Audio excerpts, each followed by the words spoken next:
You're in the way. Can you please leave the house until I get back? Understood. I'll head back to my parents' home then. So I started making arrangements to move out of the house. Hey, what's going on here? My sister-in-law, Karen, appeared, obviously flustered. Didn't know, huh, Karen? But it's too late now. My name is Jennifer, a 34-year-old office worker. I've been married to my husband, Mark, for 2 years. We've been living a fulfilling life. But Mark is about to go on a 2-year solo assignment to Anchorage. I agonized over whether to accompany him, but I didn't want to quit my job, so I decided to stay behind. If Mark isn't around, paying rent feels wasteful, so I moved into my in-laws' house temporarily to live with my parents-in-law. There's another reason I decided to live with my in-laws. My father-in-law, Daniel, has become in need of care. Right now, Daniel lives with my mother-in-law, Nancy, so she has to handle both the caregiving and household chores by herself. This would drastically increase Nancy's burden, so I thought it would be good if I could move into the in-laws' house and help out with the household chores. Both my parents-in-law were grateful, and it worked out well for Mark and me since we wouldn't have to pay rent. So here I am, living in my in-laws' house. My parents-in-law are genuinely kind people, so my life with them has been pretty comfortable. After work, Nancy usually has dinner mostly prepared. I initially offered to take care of dinner, but when her caregiving duties are light, Nancy often helps out. We finish up together and dinner is ready in no time. I really appreciate coming home to a nearly ready meal. Plus, it's lovely to cook with Nancy in the kitchen, and even when I'm tired from work, cooking is therapeutic. I initially felt lonely about living apart from Mark for 2 years, but thanks to my in-laws, I've been able to ease that loneliness quite a bit. Jennifer, your cooking is really delicious. I know, right? Mark is so lucky to eat like this every day. Come on, Nancy's cooking is amazing too. Mind sharing your recipe next time? Sure, I'd love to. My relationship with my parent-in-laws was pretty great. I kept in touch with Mark regularly, doing video calls and such. Life at work was smooth sailing, and most days were peaceful and calm. But it wasn't all rosy. My issue was Karen. I'm home. Hey, Karen, welcome back. Were you planning on coming over today? Thomas said it's a happy hour, so here I am. You could have given us a heads up. Well, you don't have to be formal with me, so it's cool if I just show up. It's not like I just came home to visit. Hi, Karen. Wait, why are you here? Karen made a face when she saw me. Jennifer is living with us now. Living here? We explained this to you, remember? Because Mark is on a work assignment, Jennifer is staying with us temporarily. Is that so? Oh, we could have a nice family dinner. Karen's offhand comment had a barb in it. It felt like she didn't consider me part of the family. Hey, Karen, Jennifer is part of our family too. What's the problem? Daniel also seemed concerned and called her out on it. Karen just rolled her eyes and mumbled, whatever. I sighed. For some reason, Karen has disliked me from the get-go. Her cold attitude puzzled me. Despite being married for years, Karen still treated me this way, so I usually kept my distance. Living with my in-laws meant seeing Karen more often, whether I liked it or not. Karen, on the other hand, can't stand me. She avoids making eye contact or starting a conversation with me during meals. And yet, she has no problem barking orders at me. Hey, Jennifer. Don't you notice we're out of drinks? Go get some more. You're really not thoughtful, are you? Karen keeps dishing out insults, and it's annoying. Hey, Karen, don't talk like that. Yes, exactly. Jennifer works hard and isn't your maid. Stop ordering her around like that. Thankfully, my parents-in-law intervenes when Karen treats me poorly, which has been a big help. But that only seems to fuel Karen's resentment towards me. My parents are just peace-loving, not necessarily fond of you. Don't get ahead of yourself. Whenever we are alone, Karen would attack me like this. Why did she dislike me so much? Some time passed and Karen announced she was pregnant. Mom, Dad, listen, I'm pregnant. Karen joyfully shared the news with my in-laws. Really? That's wonderful, Karen. My in-laws were ecstatic that Karen was going to have a baby. Karen had been married for about 3 years and seemed anxious due to her age, so she looked incredibly happy about the pregnancy. Although I don't get along with Karen, I think it's fortunate that she's just clueless. Congrats, Karen. When I said that, Karen had a smug look on her face and said, "Thank you." She seemed like she had more to say, but I chose to ignore it for now. Then, when we were alone for a moment, Karen turned to me with a sly grin and said, "When are you ever going to have a baby, I wonder?" Normally, if you don't have an heir, you're considered useless, you know. Well, you are useless in many ways. Anyway. Karen was clearly trying to belittle me and assert her dominance. Was her smug face earlier because she wanted to say this? First of all, Karen is older than me, so she has no room to talk. Besides, it's petty of her to look down on me just because she had a kid. She probably wants to prove that she's better than me in some way. I've started to understand why Karen dislikes me from the way she's been treating me recently. Not to brag, but I work for a major corporation and make a good salary. I also graduated from a prestigious university. On the other hand, Karen went to a junior college and became a housewife after initially being a contract employee. She seems annoyed that I'm a career woman. So she often says, having a high education and a good job doesn't necessarily mean you're happy while looking at me. I usually let it slide, but it's tiring to be constantly faced with her rivalry. But she's celebrating the birth of her child now, so I decided to let it go this time. "Jennifer, you look tired. Are you okay?" "Huh? If something's bothering you, feel free to talk about it. About work or anything else, really. Including stuff about Karen. What? Every time Karen comes here, she says something nasty to you, right?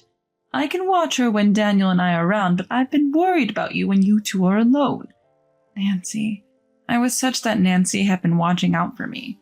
So I opened up a little bit about being tired of Karen's attitude. "I'm really sorry about that."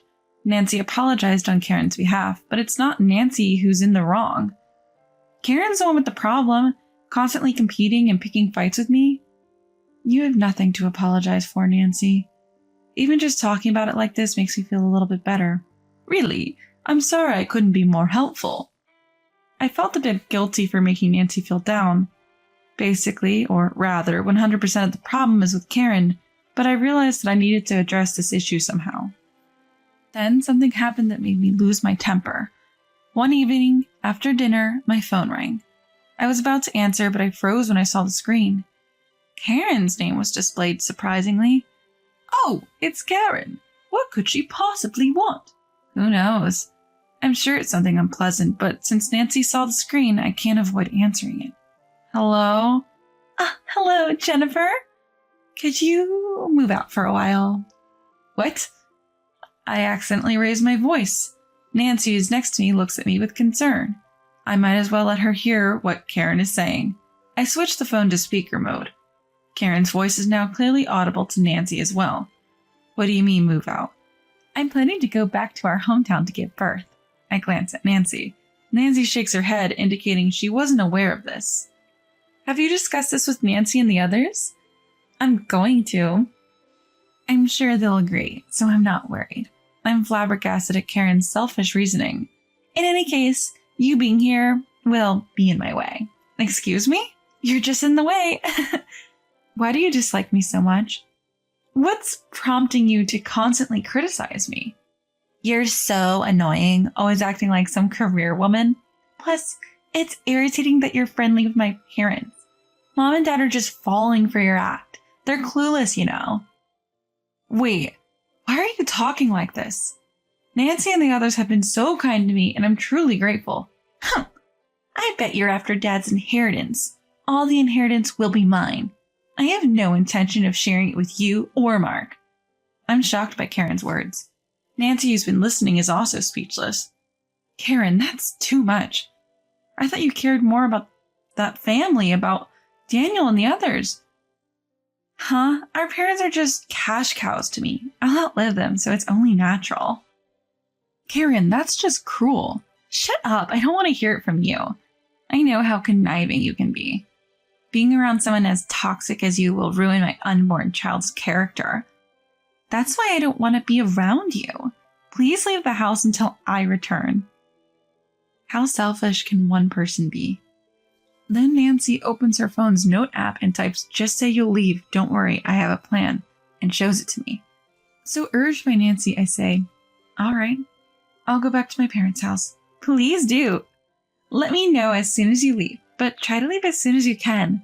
Leave within a week to 10 days. Karen hangs up after saying that. "I'm so sorry about Karen, Jennifer. I can't believe she's been harboring such awful thoughts. I've made up my mind. I'm going to cut ties with Karen. Because Karen clearly doesn't care about me or Daniel. Even if she's a parent, if she treats us that badly, any love will vanish. I think Daniel will feel the same way." Daniel was dumbfounded when he got home from happy hour and heard what had happened from Nancy. Nancy then shared her plan with him. The plan was to sell their in-laws' house and empty it. "You know, I've always thought this house is too big for just the two of us, and the multiple levels will make it hard as we get older. So I'm thinking of selling it, buying a more accessible condo with the money." Daniel agreed it was a good idea. I also decided to help out with Nancy's plan. "I'll start looking for properties." "Thank you, Jennifer." Then I began making arrangements and preparations for moving. I contacted Mark to explain the situation.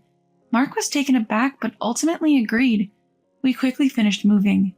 Everything went surprisingly smoothly. And perfect timing, a suitable property became available. The real estate agent said it was a new listing that just met our criteria, and we signed the contract immediately. We moved all our belongings to the new place and put the old house up for sale, all without telling Karen. All of our stuff has been moved. It's finally done, huh? I'll head back to my parents' house right away. Karen sounded delighted. I struggled to contain my laughter, not knowing what would come next from Karen. The next day, it seemed Karen had arrived at her parents' house. She immediately called me. "What the heck is going on?" Karen was obviously panicking. "You really had no clue, huh?" "What?" "It's too late now.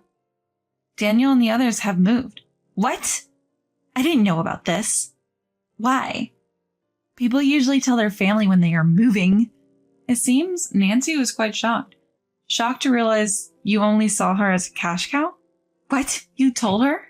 "No, I didn't. When you called, Nancy was sitting next to me. We were both curious about why you were calling, so we listened on speaker." "Is this some kind of joke?" "Both Nancy and Daniel said they're done with you." "What? What should I do now?" "I already told Thomas I'm going home to give birth." "Not my problem. All this is your fault for treating your parents so poorly." "Wait, I didn't really think that way." "Oh, come on. You're revealing your true colors when you think Nancy isn't listening, aren't you? Either way, they don't want to talk to you anymore, so they're not telling you where they moved. I don't want to talk to or see someone as mean as you." "What? I'm sorry. Please forgive me." "I won't, so you don't have to apologize." "Then I'm hanging up," I said, and hung up before Karen could say anything else. Then I blocked her number. My parents-in-law had already blocked her, so our phones were now peacefully quiet. They looked a bit sad, but they were content with their decision to cut off Karen. By the way, my parents-in-law had reported this to Thomas, but it seems Karen had also been disrespectful and financially irresponsible towards Thomas, so even he had enough of her. So it turns out she plans to divorce after giving birth. A few months later, Karen indeed ends up getting served divorce papers. Thomas, who's financially stable, ends up taking custody of the child. Karen can't reach us, we've blocked her calls, and she doesn't even know where we live. She's probably blaming everyone else and feeling sorry for herself right about now. I couldn't care less what Karen is up to or whether she changes her ways. While waiting for Mark's work assignment to finish, I've been spending peaceful days with my parents-in-law. Mark visits us regularly and brings gifts from Anchorage. Whenever he can take some time off, I go to Anchorage and we spend quality time together. The days are flying by, and I know it won't be long before Mark and I can live together again. Until then, I look forward to more happy days with my in-laws.